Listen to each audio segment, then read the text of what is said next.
Don't come to Easter brunch, my sister Madison texted. My fiancé's father is a bank president. You'd be mortifying with your little tech support job. I replied, okay.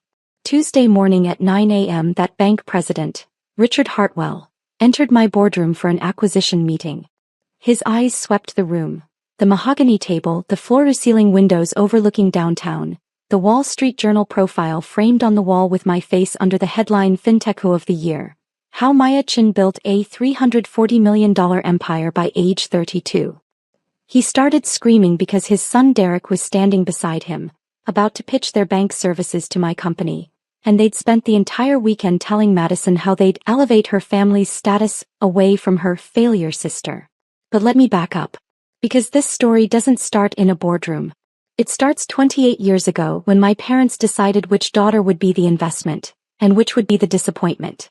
If you've ever been the family scapegoat while a golden child got everything, keep listening. This gets satisfying. My sister Madison was born beautiful. I was born curious. In my family only one of those things mattered. Mom enrolled Madison in pageants at age 4. Piano at 5. Etiquette classes at 6. Every dollar, every weekend, every conversation revolved around Madison's potential. She had the looks, the charm, the social intelligence to marry well, which was, according to my mother, a woman's most important career. I had thick glasses, math competitions, and a coding hobby that Dad called playing on the computer. When I was 12, I asked for a laptop for my birthday. Dad laughed. Madison needs braces. We're not wasting money on your computer games. Madison got the braces. She also got the Sweet 16 party, $8,000, the new car at 17, BMW, the college apartment off campus, $2,400 per month, and the post-graduation Finding Yourself year in Europe, $45,000. I got a used desktop from a garage sale that I bought with money from tutoring. I taught myself to code using free YouTube tutorials and library books. I got a full scholarship to state school, worked 3 jobs, and graduated with a double major in computer science and business. The week I graduated, Madison announced her engagement to Trevor Whitmore, from the Connecticut Whitmores, darling, at a family dinner. Mom cried happy tears. Finally, a connection to real society. Dad raised his glass. To Madison, who always knew her worth. My achievement that week? Landing a junior developer position at a struggling fintech startup called PayBridge. Salary, $52,000. Tech support, Mom translated dismissively. Well, someone has to answer phones. I didn't correct her. I was too busy learning everything about financial technology, blockchain security, and digital payment infrastructure. 3 years later, PayBridge's founder, a brilliant but chaotic visionary named James Park, promoted me to lead developer. 6 months after that, he made me CTO. The company grew from 15 employees to 83. Our valuation hit $18 million. Then James got cancer. Stage 4 pancreatic. He had 6 months, maybe less. He called me into his hospital room. I want you to have the company, Maya. Buy me out. Whatever you can afford. Use it to take care of my wife and kids after I'm gone. I had $127,000 in savings. I took out loans for another $300,000. James sold me 60% of PayBridge for $427,000, about 1/20th of what it was worth. He died 3 weeks later. I was 27 years old, suddenly the majority owner and CEO of a fintech company with 8-figure revenue potential. I didn't tell my family. Why would I? They'd never asked about my job beyond confirming it wasn't important. Mom still introduced me as Maya. She does something with computers, while spending 30 minutes detailing Madison's Pinterest-perfect engagement party. I worked 18-hour days. We landed a contract with a major credit card processor. Then another with a regional bank consortium. Our transaction volume exploded. Revenue hit $47 million in year 1 under my leadership. $89 million in year 2. By year 3, we were processing $2.4 billion in annual transactions. Fortune magazine called. Wall Street Journal called. Forbes called. I gave the interviews. The profiles ran. Maya Chen, the invisible CEO, Forbes. How a 30-year-old built fintech's next unicorn, Wall Street Journal. CEO of the Year. Maya Chen's $340 million revolution, Fortune. My family never read business publications. Meanwhile, Madison's life became my mother's full-time obsession. The engagement to Trevor lasted 18 months before he left her for his ex-girlfriend. Mom blamed the stress of planning a wedding to someone so prominent. Then came Derek Hartwell, son of Richard Hartwell, president of Piedmont Banking Group, a regional bank with 47 branches and $8.2 billion in assets. To my mother, this was better than the Whitmores. Banking royalty, she breathed. Old money stability. The engagement happened fast. Derek proposed after 4 months. Madison said yes. Mom planned an Easter engagement brunch at their country club. $18,000 for 80 guests. I got the "don't come" text on Good Friday. What my family didn't know: Piedmont Banking Group had been courting Paybridge for 8 months. Richard Hartwell himself had sent the initial inquiry through his chief innovation officer. They wanted to acquire our payment processing technology. Their legacy systems were hemorrhaging market share to fintech companies like mine. They needed to modernize or die. The preliminary offer was $340 million. All cash. With me staying on as president of their digital banking division for 3 years, plus $2 million annual salary and 15% of the division's growth profits. I'd been in negotiations with their team for months. We'd gone through due diligence, tech audits, compliance reviews, and financial modeling. We were scheduled to present final terms to Piedmont's executive board, including President Richard Hartwell, on Tuesday, April 16 at 9 a.m. Easter Sunday was April 14. When Madison's text arrived, I was in my home office reviewing the acquisition presentation with my CFO, Marcus. "Your sister?" he asked, seeing my expression. "Telling me not to come to her engagement brunch. Her fiancé's father is Richard Hartwell." Marcus started laughing. He laughed so hard he had to sit down. "The same Richard Hartwell who's been calling you the most impressive CEO I've encountered in 20 years? That Richard Hartwell. That's the one. Does she know you're acquiring? Wait, does she know anything about your company? She thinks I do tech support." Marcus wiped his eyes. "Why? Tell me you're going to that meeting on Tuesday." "Of course I'm going. It's a $340 million acquisition." "No, I mean, are you going to tell them?" "Before the meeting." I thought about 28 years of Madison needs, and we can't waste money on Maya's hobbies. I thought about my mother introducing me as, she does something with computers, at Madison's engagement party while Madison stood in her $4,200 dress that Mom had bought her. I thought about that text. "You'd be mortifying." "No," I said. "I don't think I will." "What would you do?" Drop a comment below. Revenge or give them a heads up. Easter Sunday, I did what I always did when excluded from family events. I worked. I spent the morning refining our presentation. I rehearsed the valuation justification. I reviewed competitive analyses showing why Piedmont needed us more than we needed them. At 11 a.m. my phone started buzzing. Instagram posts from the brunch. Madison in a blush pink dress, Derek in a navy blazer, both sets of parents beaming. Then the family group chat exploded. "Mom, such a lovely brunch. The Hartwells are wonderful people. Derek's father Richard is so distinguished. Aunt Carol, Madison, you've done so well. Banking aristocracy. Dad, Richard Hartwell runs a bank with over $8 billion in assets. That's real success. Madison, Derek's parents want to help elevate our whole family." Smiling face, smiling eyes, they have connections everywhere. "Mom, unlike some people who are happy staying small." That last one was directed at me. It always was. "Madison, Richard said he's looking forward to helping our family access real opportunities." "Mom mentioned you work in tech?" "He said their bank has a call center if you want a stable job." 2 hearts. A call center. Richard Hartwell, who'd spent 8 months negotiating to acquire my company for $340 million, had apparently told my family his bank had a call center position for me. I stared at that message for a long moment. Then I texted Marcus, "Is Derek Hartwell on the acquisition team?" He sent back, "Checking. Yes. He's listed as attending Tuesday's presentation. VP of Business Development." "Why?" "No reason. See you Tuesday." I spent Sunday evening stress testing every number in our presentation. I wanted this airtight. Not because I was worried about the deal. Our tech was worth every penny of that $340 million. But because I wanted no room for anyone to claim I'd succeeded through luck rather than skill. Monday I got my hair done. I wore my Tom Ford navy suit, the one I'd bought after the Fortune interview. My grandmother's jade earrings. Jimmy Choo heels. I looked like exactly what I was. A CEO who'd built a $340 million company from a $427,000 gamble and 18-hour workdays.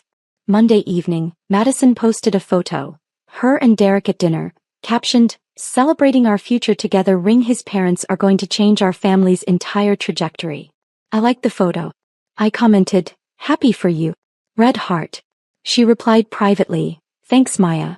I know Easter was awkward, but Derek's parents are just particular about their circles. I hope you understand." "I understand completely," I wrote back. "Good luck with everything." I meant it. Because in 14 hours her particular future father-in-law was going to walk into my boardroom, see my face in that Wall Street Journal profile, and realize he'd spent Easter Sunday suggesting a call center job for the CEO he was about to pay $340 million. Tuesday morning I arrived at PayBridge headquarters at 7:15 a.m. Our offices occupied the entire 23rd floor of the Sterling building downtown. Glass walls, minimalist design, the kind of space that Fortune magazine had photographed for their Workplaces of Tomorrow feature. Marcus met me in my office with coffee. "You're cruel," he said, grinning. "I love it." "I'm not being cruel. I'm conducting business." "You're conducting a masterclass in karma. There's a difference." My assistant Priya knocked. "The conference room is ready." I hung the Wall Street Journal profile like you asked, right across from the head of the table. "Thank you, Priya. Also," she lowered her voice, "I may have Googled the Hartwell family last night. Derek's LinkedIn says he specializes in relationship banking and business development. He has 17 connections. And how many connections do I have? 8,412. Including 3 senators, the CEO of MasterCard and the founder of Square." Marcus laughed. "This is going to be beautiful." At 8:45 a.m., I walked to the conference room.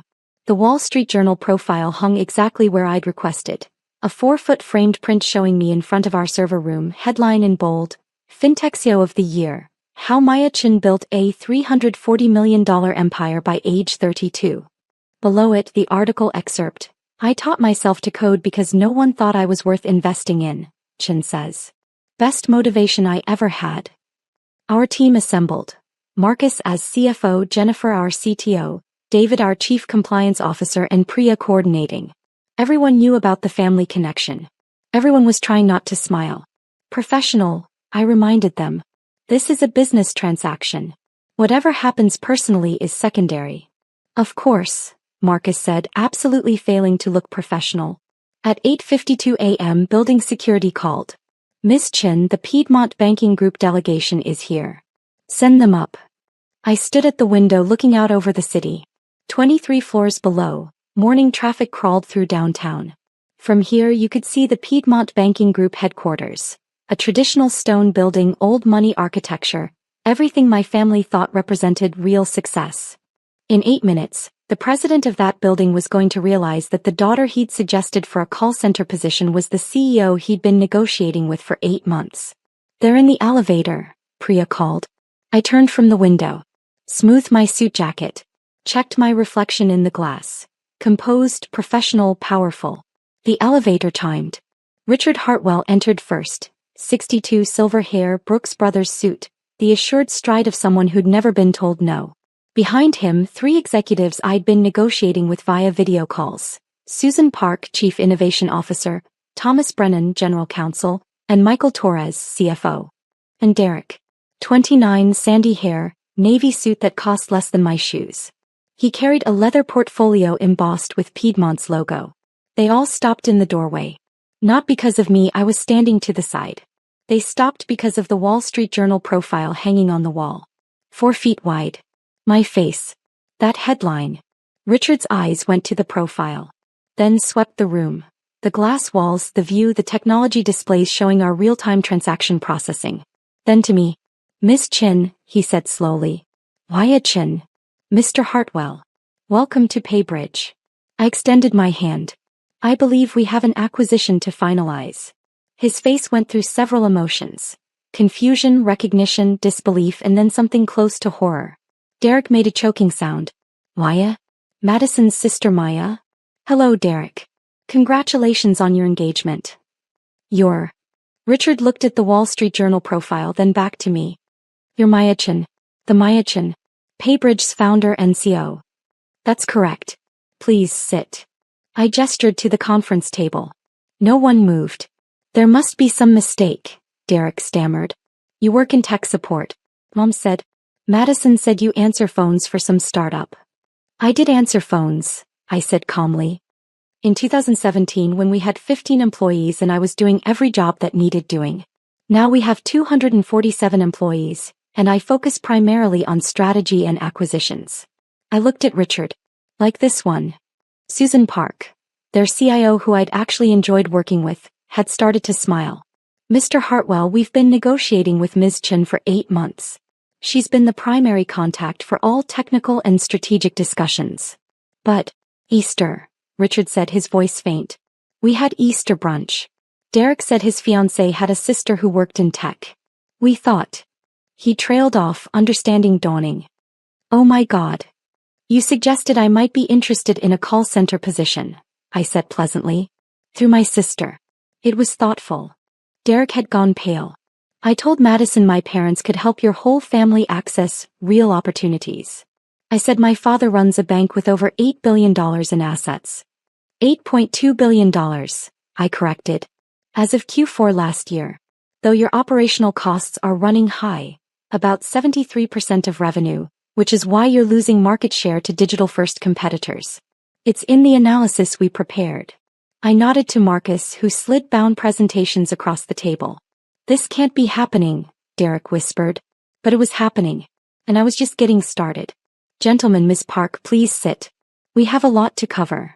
I took my seat at the head of the table, my chair slightly higher, positioned in front of that Wall Street Journal profile.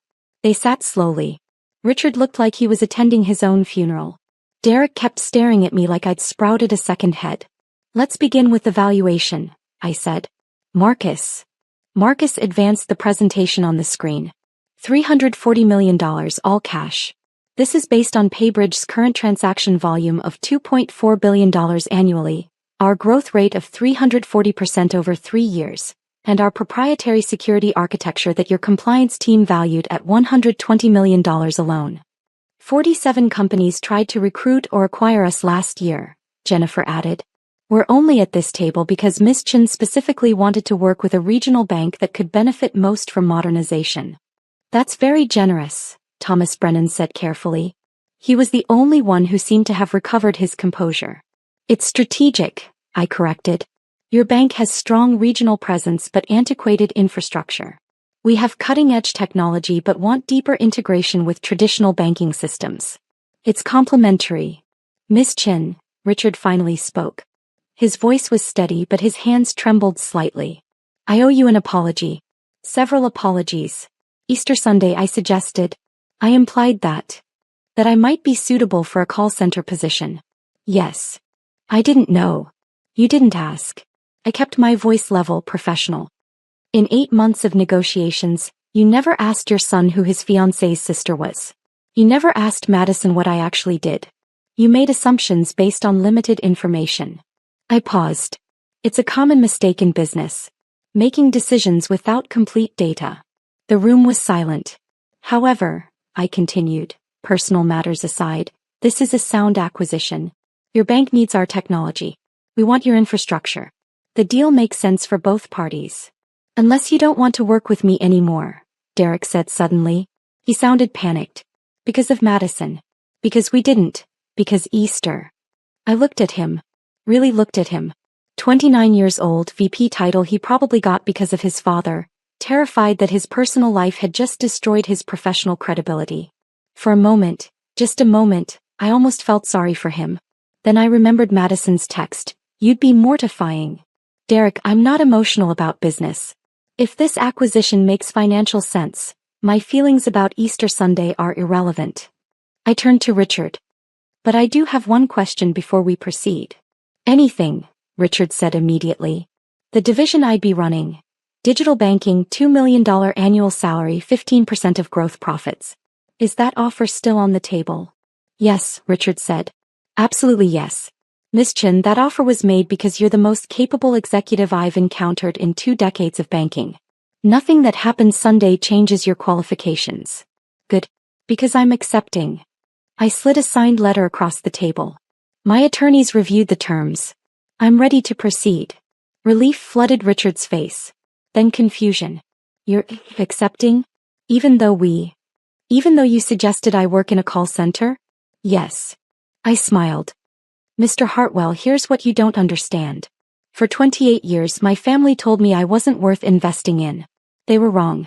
For 8 months, you've been telling me I'm worth $340 million. You were right. I stood. Everyone stood with me. What happened Sunday was personal family drama. What happens today is business. I don't confuse the two. I looked at Derek. Though I'd appreciate if, moving forward, you asked people about their work before making assumptions about their capabilities. Of course, Derek said quickly. Absolutely. I'm so sorry. Apology noted. Now shall we discuss integration timelines? For the next 2 hours we finalized the acquisition. It was professional, detailed, exactly what 8 months of preparation had built toward. Richard signed first. Then Susan, Thomas and Michael.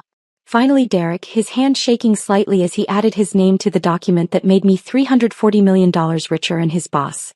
Miss Chin, Richard said as they prepared to leave. Is there any chance you'd join us for dinner this week? My wife Barbara and I would like to properly welcome you to the Piedmont family. And Derek's right, I owe you a much more substantial apology. I appreciate that. My assistant will coordinate scheduling. I shook his hand. Congratulations on a smart acquisition, Mr. Hartwell. Congratulations on building something worth acquiring, Ms. Chen. They filed out. All except Derek, who lingered at the door. Does Madison know? He asked quietly. About any of this? No. Are you going to tell her? I thought about that text. About 28 years of being the disappointing daughter. About Easter brunch where they discussed elevating my family away from me.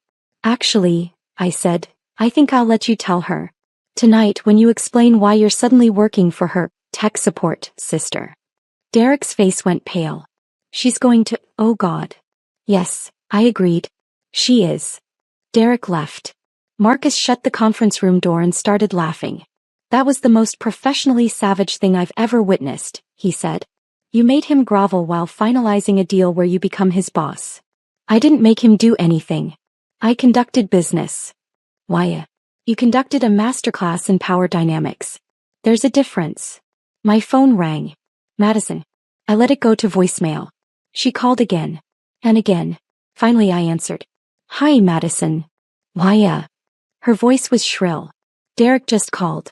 He said, he told me he claims you're buying his father's bank. I'm not buying the bank. The bank is acquiring my company for $340 million. Silence. Then, that's impossible. You do tech support. I'm the CEO and founder of PayBridge Technologies.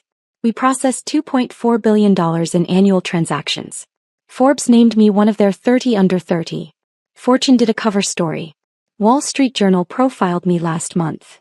I kept my voice calm. You never asked, so I never told you. But, Mom said you answer phones. I did 7 years ago when we had 15 employees. Now we have 247. And as of this morning, your fiancé works in my division. Your division? I'm staying on as president of digital banking. Derek reports to someone who reports to me. Technically, I'm several levels above him in the org chart. More silence. Then weakly, why didn't you come to Easter? You texted me not to come. You said I'd be mortifying because my little tech support job wouldn't fit with Derek's family. I let that sink in. So I stayed home and prepared for the acquisition meeting instead. Oh my God. Her voice broke. Mom's going to, when she finds out that Easter. Madison, I need to go. Congratulations again on your engagement. I hung up. Within an hour my phone exploded. Mom, Paya, call me immediately. Madison is hysterical. Dad, is it true you own a company worth $340 million? Aunt Carol, why didn't you tell us you were so successful? Mom, you let us exclude you from Easter when you could have just told us. That last one stopped me cold. Let them exclude me. As if the exclusion was somehow my fault for not preventing it by revealing my success. Have you dealt with family who only valued you after they discovered your success? Share your story in the comments. You're not alone. I turned my phone to do not disturb. I had a press release to approve. Piedmont Banking Group acquires PayBridge Technologies for $340 million. Names founder Maya Chin as president of Digital Banking Division. It went live at 3 p.m. By 4 p.m. it was trending on LinkedIn. By 5 p.m. the local business journal had called for comment. By 6 p.m. my mother had left 8 voicemails. I listened to the first one. Maya, this is getting out of hand. People are calling us asking why we didn't mention our daughter was a CEO. You're making the family look bad. Making the family look bad. Not we're proud of you. Not we're sorry we didn't support you. Just concern about how they looked.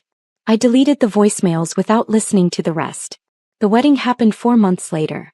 Madison and Derek married at the country club, the same venue where Easter brunch had been held. I was invited. Prominently. Mom called personally. Maya, sweetheart, of course we want you there. Your family. And Derek's parents specifically requested you be at the head table. I'll be out of the country, I lied. Business in Singapore. Can't you reschedule? For your sister's wedding. Mom, she texted me not to come to Easter because I'd be mortifying. Now you want me at the head table. What changed? That's not, you're twisting things. We just didn't realize you were so successful. If we'd known. If you'd known I was worth something, you'd have treated me better. I understand. That's exactly the problem. I didn't go to the wedding. Instead, I spent that weekend at a Forbes Women's Summit, speaking on a panel about building companies in your 20s. A 23-year-old in the audience asked me, how did you keep going when people didn't believe in you? I stopped waiting for permission to be worth something, I said. I stopped trying to prove myself to people who'd already decided I wasn't worth their investment. And I built something anyway. The audience stood and applauded. 6 months after the wedding, I ran into Derek at a company strategy meeting. He'd been working hard, actually, learning digital banking, taking initiative, proving he was more than his father's son. Maya, Ms. Chin, he corrected himself. We kept things strictly professional. I wanted to thank you. For still doing the deal. Even after everything. Derek, business is business. No, I mean, you could have humiliated me. Humiliated all of us. You didn't. You were professional even when we weren't. I considered this. Derek, I spent 28 years being dismissed by people who should have believed in me. I built a company worth $340 million to prove I had value. But somewhere in that process I realized something. I didn't need to prove anything. Not to my family, not to you, not to anyone. I already knew my worth. Madison asks about you sometimes, he said quietly. I think she regrets how things went. Does she regret treating me badly, or does she regret treating me badly after discovering I was successful? There's a difference. He didn't have an answer. A year after the acquisition, PayBridge's technology had increased Piedmont's transaction volume by 340%. Richard Hartwell sent me a bonus, $4.8 million. The note attached said, Maya, thank you for being gracious enough to work with us despite our failure to recognize your worth immediately. You were right, I made decisions without complete data. I won't make that mistake again. Richard. I framed it. Not because of the money, though $4.8 million was nice, but because it was the apology my own family never gave. Mom still calls occasionally. She's proud now, she says. She tells her friends about her daughter the CEO. She wants to have lunch to reconnect. I'm cordial. I'm polite. But I remember that text. You'd be mortifying. I remember 28 years of Madison getting every investment, every opportunity, every bit of faith, while I was the one not worth the cost of a laptop.